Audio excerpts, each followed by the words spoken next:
शाम ढल रही थी। घने जंगलों से एक व्यक्ति जल्दी जल्दी जा रहा था। तभी उसे एक सुनहरा मटका दिखाई दिया जो खजाने से भरा हुआ था। अरे, ये तो एक सुनहरा मटका लगता है और इसमें तो बहुत सारा खजाना है। मैं सच में बहुत धनी बन जाऊंगा।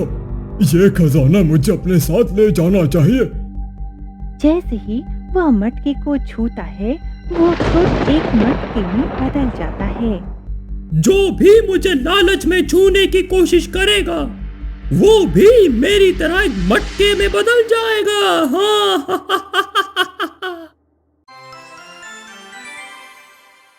वहीं दूसरी तरफ गांव में सुनार प्रेमचंद रहता था। वो सुंदर दिखता था। वह स्वभाव से बहुत क्रूर था। एक दिन एक गांव वाला प्रेमचंद के पास आता है। सुनार जी, मुझ पर रहम कीजिए। मैंने अपनी पत्नी के सारे जेवर आपके पास गिरवी रख दी है। समय आने पर मैं ले जाऊंगा। बस अभी कुछ पैसे दे दीजिए। अरे जा यहाँ से। मैं यहाँ सोने की दुकान चलाता हूँ, कोई धर्मशाला नहीं खोल रखी है। तुमने 6 महीने पहले ही अपनी पत्नी का जेवर गिरवी रखा था और अभी तक नहीं छुड़वाया। वो सारा जेवर अब मेरा मानो। ऐसा जुल्म मत करिए सेठ जी, नहीं तो मेरी बीवी बच्चे सब भूखे मर जाएंगे। तुम्हारे बच्चे भूखे मरे या खाकर उससे मुझे क्या। चल जा यहाँ से। आइंदा तुम जैसे भिखारी मेरी दुकान पर आना भी मत। गांव वाला रोते बिलखते वहां से चला गया। हे भगवान, कब इसका आतंक हमारे गांव से खत्म होगा। ये हम जैसे गरीबों का खून चूसता है। पिताजी, आप गरीबों पर इतना जुल्म क्यों करते हैं? उनका हाल खराब हो जाएगा। अरे बेटा, इतना कोमल हृदय तेरा क्यों है? इस दुनिया में जीना है तो कठोर बनना पड़ता है, नहीं तो भूखे मर जाओगे। कोई तुम्हें रोटी भी नहीं देगा। अब चुप हो जा। तू मेरा बेटा है, इसीलिए जो मैं कहूँगा वही करोगे तुम। अपनी पत्नी का ध्यान रख और मेरे काम में टांग मत अड़ाना। एक दिन जमींदार अपने घर में बैठा था। सुनिए जी, बड़े दिन हो गए हैं, मुझे कोई अच्छा सा जेवर दिलवा दीजिए ना। अरे ये तो छोटी सी बात है। मैं तुम्हारे लिए गांव की सबसे कीमती दुकान से जेवर लेकर आऊंगा। जमींदार प्रेमचंद की दुकान पर जाता है। प्रेमचंद, मेरी पत्नी के लिए सबसे कीमती जेवर दे दो भाई।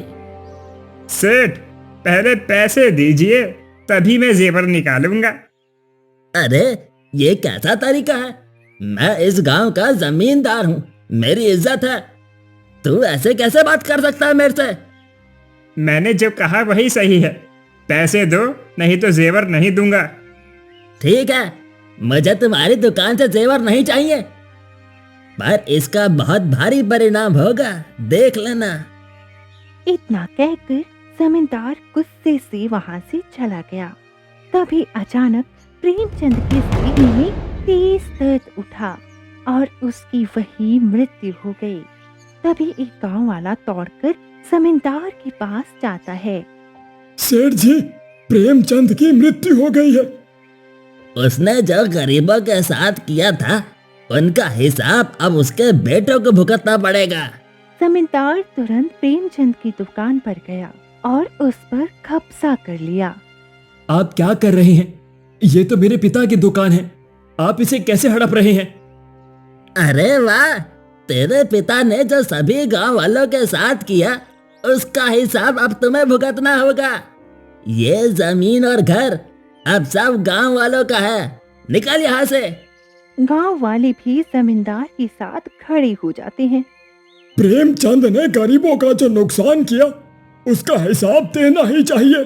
यह धन अब गरीबों का है। मैं अपनी पत्नी के साथ कहाँ जाऊंगा? मेरे पिता की यही तो एक दौलत थी। तू अपने पत्नी को लेकर कहीं भी जा, इससे मुझे क्या फर्क पड़ता। चल चल निकल यहाँ से। हाँ निकल जा, अभी के अभी अपनी पत्नी को लेकर यहाँ से चुपचाप। हाँ जी, अब हम कहाँ जाएंगे? पिताजी की करने की सजा गांव वालों ने हमें दे दी है। तुम चिंता मत करो ज्योति, कोई ना कोई रहने का मैं इंतजाम कर ही दूंगा, बस मेरे साथ चलो। दोनों चलती चलती गांव के किनारे पहुंचती हैं और वहीं रुक जाती हैं। यहीं पर हम एक छोटी सी झोपड़ी बना लेते हैं, जब तक कोई और रहने का इंतजाम नहीं होता हम यहीं रहेंगे। हाँ, ये भी ठीक है, आखिर हम गांव के नजदीक ही रहेंगे।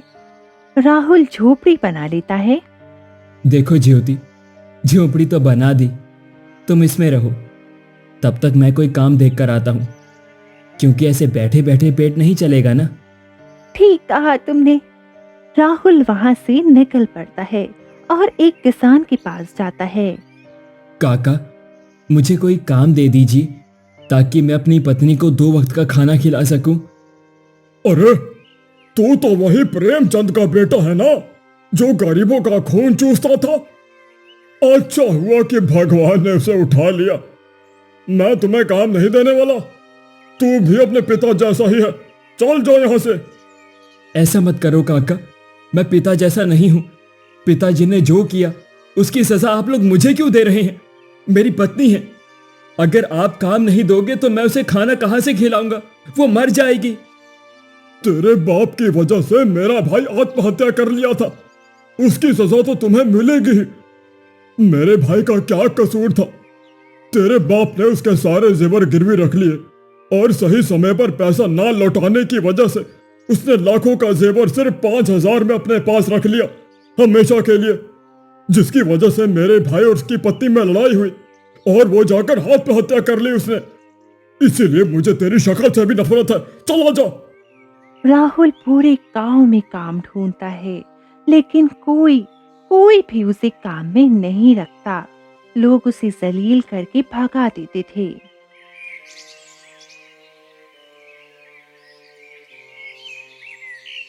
जी मैं कैसे बताऊं, मैं कई दिनों से गर्भवती हूँ, पर डर से आपको नहीं बता रही हूँ। यह खुशी है कि गम है मुझे नहीं पता है। अरे पेट तो भरता नहीं है, पता नहीं हम इसे कैसे संभाल पाएंगे, इसे हम संभाल पाएंगे भी या नहीं। ये कैसी बातें कर रही हो ज्योति, तुम माँ बनने वाली हो, ये तो बहुत खुशी की बात है। अब हम दोनों माता पिता बनेंगे। जी मैं आपको कब से बताना चाहती हूँ, पर कैसे बताऊं? हमारे पास खाने के लिए एक वक्त का खाना नहीं है और बच्चे की जिम्मेदारी कैसे उठाएंगे? चिंता मत करो, कुछ ना कुछ मैं जुगाड़ कर ही लूंगा। धीरे धीरे दिन निकलता गया, लेकिन राहुल को कोई काम नहीं मिला। एक दिन ज्योति पानी भरने कुएं गई थी। अरे तू यहाँ पानी भरने क्यों आई है? चली जा, तुम्हें गांव वालों ने बाहर निकाल दिया है। ऐसे क्यों कह रही हो दीदी? अरे हम भी इसी गांव के हिस्से में हैं। अरे हम भी तो इस गांव के एक नागरिक हैं। आप लोग हमसे इस तरह का भेदभाव क्यों कर रहे हैं? अरे तेरे ससुर की करनी की वजह से तू भी हमारे लिए अभिशाप हो गई है। मैं नहीं चाहती कि तेरी छाया हमारे ऊपर पड़े। चली जा यहाँ से। औरत बाल्टी लेकर चली जाती है। ज्योति अपने लिए कुएं से पानी भरती है, लेकिन अचानक से उसका पैर फिसल जाता है और वे कुएं में गिर जाती है। हे भगवान, ये क्या हो गया? ये कुएं में चली गई। अब मुझे जाकर राहुल को बताना चाहिए। राहुल तेरी पत्नी कुएं में गिर गई है, बाल्टी समेत। नहीं, ऐसा नहीं हो सकता, मेरी पत्नी को कुछ नहीं होगा। राहुल पागलों की तरह भागते हुए कुएं के पास जाता है। वहां वो देखता है कि ज्योति मर चुकी है। वह किसी तरह उसे बाहर निकालता है। देखो, इसके पाप कर्मों की सजा भगवान ने बेचारी को दे दी। ये तो पेट से भी थी और साथ में बच्चा भी मर गया। नहीं, तुम मुझे छोड़कर नहीं जा सकती हो। ज्योति, आ जाओ, भगवान के लिए आ जाओ। ऐसा क्यों किया? भगवान ने ऐसा क्यों किया? मेरे आने वाला बच्चा भी चला गया ये कैसा अन्याय है? तूने मेरी बीवी और बच्चे के साथ इतना अन्याय क्यों किया? राहुल फूट फूट कर रोता है और अपनी पत्नी को दफन कर देता है। फिर वह चलते चलते घने जंगलों में चला जाता है। अब जीने का कोई कारण नहीं बचा। मेरी ज्योति मुझे छोड़कर चली गई। गांव वाले सब मेरे पिता की वजह से मेरी इज्जत नहीं करते। मुझे जीने का कोई हक नहीं है। राहुल पहाड़ से कूदने ही वाला था कि अचानक कहीं से रोने की आवाज आती है।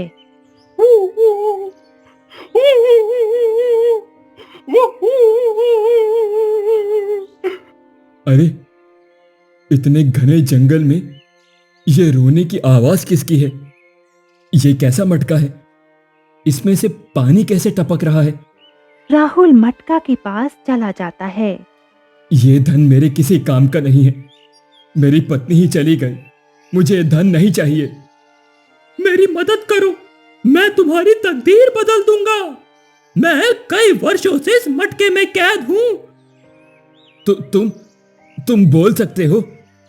मैं हमेशा से मटका नहीं था। तुम्हें समझाने के लिए मेरा रहस्य सुलझाना होगा, फिर जाकर तुम्हें वो वरदान मिलेगा जिससे तुम्हारी जिंदगी बदल जाएगी। लेकिन इसमें तुम्हारी जान भी जा सकती है। मुझे वरदान की कोई आवश्यकता नहीं है। अगर मेरी मदद से तुम्हारा दुख दूर हो सकता है तो मैं इसे करने के लिए तैयार हूं। वैसे भी मेरी जान की कोई कीमत नहीं है। मैं इसे खत्म करने ही जा रहा था। तुम पहले मेरी कहानी सुनो। बहुत साल पहले। अरे रानी, हमारी पुत्री अब 21 वर्ष की हो गई है। उसके लिए एक योग्य वर खोज कर विवाह कर देना चाहिए। हाँ महाराज, आप ठीक कह रहे हैं। मैं भी अपनी पुत्री के लिए एक योग्य वर चाहती हूँ। इसी समय मंत्री भागकर आता है। महाराज, महाराज, गजब हो गया महाराज। अरे क्या हुआ मंत्री जी? आप इतने बेचैन क्यों लग रहे हैं? महाराज, राजकुमारी ने एक मछुआरे से विवाह कर लिया है और अब उसी के घर में रह रही हैं। हमारे गुप्तचरों ने ये सूचना दी है। ये आप कैसी बातें कर रहे हैं मंत्री जी? हमारी पुत्री तो ननिहाल गई थी। ये कैसे संभव है? महाराज, जब राजकुमारी ननिहाल के लिए निकली थी, रास्ते में उसकी मुलाकात एक मछुआरे से हो गई। वो एक दूसरे के प्यार में पड़ गए और विवाह करके उसकी झोंपड़ी में ही रह रही है। यह कैसे हो सकता है? हमें इसकी कोई जानकारी नहीं मिली है। रानी, अपने भाई को खत लिखकर पूछा था कि राजकुमारी वहां पहुंची थी या नहीं? मुझे तो यह सब पता का ध्यान ही नहीं है। हे भगवान, महाराज, मैं तो महल के कामों में भूल ही गई। मेरी पुत्री ने मेरी नाक कटा दी मंत्री जी।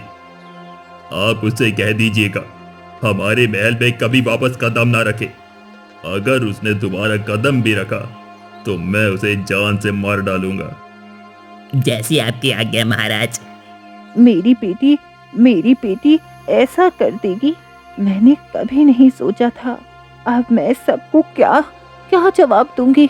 समय बीतता है। एक दिन उसी समय उसके पति की मृत्यु हो जाती है। हे भगवान, ये क्या हो गया है? अब मैं बेटी को लेकर कहाँ जाऊँ? एक काम करती हूँ, पिताजी के पास जाकर माफी मांगती हूँ। शायद वो मुझे माफ कर दे। राजकुमारी अपने पुत्र के साथ राजमहल की ओर लौटती है। देखो, राजकुमारियां महल लौटी है और उसके साथ बच्चा भी लेकर आई है। हमारे राज्य की तो नाक कटवा कर रख दी इसने। राजकुमारी के नाम पर कलंक है ये। वो राजकुमारी नहीं, मछुआरन की पत्नी है और विधवा भी। अगर मैं इस हालत में महल जाऊंगी तो पिताजी क्या कहेंगे? पर मेरे पास और कोई राह नहीं, मुझे महल जाना ही होगा। राजकुमारी महल की ओर बढ़ती है। मंत्री उसे देखकर दौड़कर महाराज के पास आता है। महाराज, राजकुमारी अपने 2 साल के पुत्र को लेकर हमारे महल की तरफ आ रही हैं। ये कैसी बातें कर रहे हो मंत्री? मैंने उसे महल में आने से रोका था ना, फिर वो क्यों आ रही हैं? महाराज, मछुआरे की मृत्यु हो गई है। वो तालाब में मछली पकड़ते समय डूब गया। इसी वजह से राजकुमारी अपने पुत्र को लेकर यहाँ आ रही हैं। इसे तुरंत कहीं छुपा दो, किसी गुप्त स्थान पर रखो। मैं बाद में फैसला करूंगा। महाराज, पूरे गांव वाले राजकुमारी का मजाक उड़ा रहे हैं। वो कहते हैं कि राजघराने पर कलंक लग गया है। मैंने कहा था ना, ये राजकुमारी अब मेरा अपमान कर चुकी है। ये मेरा कुल का कलंक है। इसे जिंदा रहने का कोई हक नहीं है। मुझे अपनी बेटी और उसके बेटे को जान से ही मार देना चाहिए, तभी मेरा कलंक मिटेगा। राजकुमारी, आप मेरे साथ दूसरी जगह चलिए। महाराज ने आपको वहीं रुकने को कहा है। वो आपसे स्वयं बात करेंगे। पर मैं पिताजी से मिलना चाहती हूँ मंत्री जी, एक बार मिलने दीजिए ना। मैं उनसे माफी मांगना चाहती हूँ। आपसे मिलेंगे महाराज, वहीं आएंगे। अब आप चलिए मेरे साथ। फिर मंत्री राजकुमारी को लेकर वहां से चला जाता है और एक झोपड़ी में रख देता है। और कुछ ही देर के बाद राजा भी वहां पर आ जाते हैं। पिताजी, माफ कर दीजिए, मुझसे गलती हो गई। मैंने मछुआरे से प्रेम कर लिया और आपकी ओर ध्यान नहीं दिया। मैं अब ऐसा कभी नहीं करूंगी। मुझे एक मौका दे दीजिए। तुम अब पापी बन चुकी हो। मेरे राजमहल में तेरी कोई जगह नहीं, इसीलिए मेरा कलंक मिटाने के लिए तुझे मरना होगा। पिताजी, आप ऐसा नहीं कर सकते। मैं आपकी पुत्री हूँ। ये मेरा छोटा सा मासूम बच्चा है। आप इतना अन्याय नहीं कर सकते। मैं अपनी इज्जत और शान बचाने के लिए कुछ भी कर सकता हूँ। फिर महाराज अपनी पुत्री तथा उसके 2 साल के पुत्र को मार डालते हैं। यह क्रूर घटना एक दासी के कानों तक पहुंचती है। वो भागकर महारानी के पास जाती है। महारानी, महाराज ने राजकुमारी को और उनके 2 साल के पुत्र को मार डाला है। नहीं, वो ऐसा नहीं कर सकते हैं। वो मेरी एकलौती बेटी थी। वो ऐसा निर्णय नहीं ले सकते हैं। मैं सच कह रही हूँ। मैंने खुद अपने कानों से सुना है। एक गुप्तचर सैनिक को यह सारी बातें बता रहा था। यदि यह सत्य है तो महाराज को इसकी सजा मिलनी चाहिए। महारानी क्रोध से भर उठती है और अपनी गुरु माँ के पास जाती है। आओ रानी, बताओ क्या हुआ। गुरु माँ, महाराज ने एक बड़ा पाप किया है। उन्होंने शान की खातिर अपनी पुत्री और उसके मासूम बच्चे को मार डाला। ऐसे क्रूर राजा का हमारे राज्य में कोई स्थान नहीं होना चाहिए गुरु माँ। तुमने सही कहा। इस अपराध की सजा से मिलनी चाहिए। ये लो, ये जादुई मटकी है। तुम इसे महाराज पर डाल दो। वो मटके में बदल जाएगा। जब तक कोई उतना ही दुखी व्यक्ति उसकी मदद ना करे, तब तक वो अपने राज्य में वापस नहीं आ सकेगा। वो हर पल अपनी बेटी और मासूम के याद में रहेंगे। रानी जादुई मिट्टी लेकर वापस महल आती है। तभी महाराज महारानी के पास आ जाते हैं। आपने गलत किया महाराज। मैं कभी सोच भी नहीं सकती थी कि मुझे ऐसा करना पड़ेगा। रानी वो मिट्टी महाराज पर फेंक देती है। महाराज उसी क्षण एक सुनहरे मटके में बदल जाते हैं। दासी, ये मटका लेकर जाओ और इन्हें घने जंगलों में रख दो। आप भी क्रूर थे महाराज। जिस तरह मेरे पिता ने अन्याय किया, उसकी सजा आज मुझे और मेरी पत्नी को भी भुगतनी पड़ी। मैं तुमसे विनती करता हूँ, मेरी पत्नी से जाकर कहो कि मैं पछता रहा हूँ। मैं अपने किए की सजा अनेक वर्षों से इस मटके के रूप में भोग रहा हूँ। ठीक है, मैं रानी को यह यकीन दिला दूंगा, पर मुझे करना क्या होगा? तुम्हें राजमहल जाना होगा, जो पूरब दिशा में गंधर्व राज्य से मशहूर है। वहां जाकर रानी को यकीन दिलाना होगा कि मैं बदल चुका हूँ और मुझे अपनी गलती का एहसास है। ठीक है, मैं आपके राज्य जाकर रानी को यकीन जरूर दिलवा दूंगा। राहुल निकल पड़ता है। कई दिनों की सफर के बाद वह उस सुंदर और वैभवशाली राज्य में पहुंचता है। आगे बढ़ते ही एक सैनिक उसे पकड़ लेता है। तुम यहाँ क्या कर रहे हो? तुम हमारे राज्य के तो नहीं लगते। मैं बहुत दूर से आया हूँ, मुझे महारानी से मिलना है। मेरे पास एक फरियाद है। ठीक है, मेरे साथ चलो। सैनिक राहुल को महारानी के समक्ष ले जाता है। तुम कौन हो और यहाँ किस लिए आए हो? महारानी, मैं राजा का फरियाद लेकर आया हूँ। वो मटके के रूप में कैद है। वो आपसे माफी मांगते हैं और बताना चाहते हैं कि उन्होंने अपनी गलती समझ ली है। तुम झूठ बोल रहे हो। शायद राजा ने तुम्हें भी लालच में फंसाया है। उसने तुम्हें भी फंसाया होगा। नहीं महारानी, मुझे किसी लालच की आवश्यकता नहीं रही। मेरे घर में पीड़ा है। मेरी पत्नी मुझसे अलग हो गई और मैंने उसे खो दिया है। मैं राजा को बचाने के लिए अपनी जान तक दे दूंगा। यदि तुम्हें सचमुच राजा की मदद करनी है तो क्या तुम अपनी जान दे सकते हो? हाँ, अगर मेरी जान की बलि से राजा आजाद हो सकते हैं तो मैं देने के लिए तैयार हूँ। रुको, मैं समझ गई। मैंने समझ लिया कि राजा की करुण पुकार तुम्हारे हृदय में क्यों उतर गई। तुम उसकी मुक्ति के लिए कुछ भी कर सकते हो, अपनी जान तक देने के लिए तैयार हो, पर ऐसा करने की कोई जरूरत नहीं है। यह लो, यह पवित्र जल है, इसे तुम मटके पर डाल देना और राजा फिर से अपनी असली रूप में वापस आ जाएगा। आपका बहुत बहुत धन्यवाद महारानी। राहुल पवित्र जल लेकर वापस उस स्थान पर पहुंचा जहां मटका रखा हुआ था। ओ, तुम आ गया। मुझे यकीन नहीं था कि तुम आओगे। अब आप असली रूप में आने वाले हैं। राहुल ने पवित्र जल मटके पर डाला। एक तेज प्रकाश फैला और मटका टूटते ही राजा असली रूप में आ गया। राजा अपने प्राचीन रूप में पुनः प्रकट हुआ। राहुल, तुमने मुझे नया जीवन दिया है। इतने वर्षों के श्राप से तुमने मुझे आजाद कराया। मैं तुम्हें इसके बदले में क्या दूं? मुझे कुछ भी नहीं चाहिए महाराज। मेरा जीवन अब खत्म हो चुका है। मैं जीना नहीं चाहता। मेरा उद्देश्य पूरा हो गया। क्या तुम आत्महत्या करना चाहते हो? लेकिन मैं तुम्हारी पत्नी और बच्चे को जीवित कर सकता हूं। क्या सच में महाराज? आप उन्हें जीवित कर सकते हैं? हाँ, मैं बहुत समय पहले एक जादूगर का शिष्य था। मुझे ये आता है। तुमने मेरे लिए इतना बड़ा काम किया है, इसीलिए मैं तुम्हारी पत्नी और बच्चे को जीवित कर दूंगा।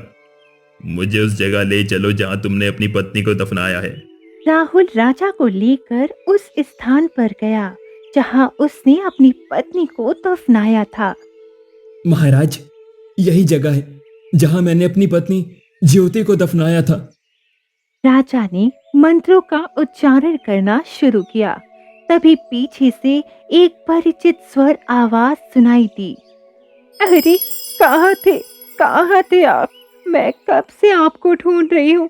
हमारे बच्चे रो रहे थे, उसे खाना चाहिए। आप अभी तक कुछ लेकर नहीं आए।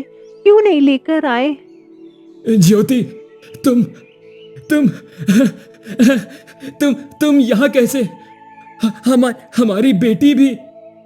हाँ, हमारी बेटी घर पर अकेले थी, इसलिए मैं कुछ खाने का सामान लेने निकली थी। राहुल पगला गया, आंसू थम ना सके। महाराज, आपका बहुत बहुत धन्यवाद।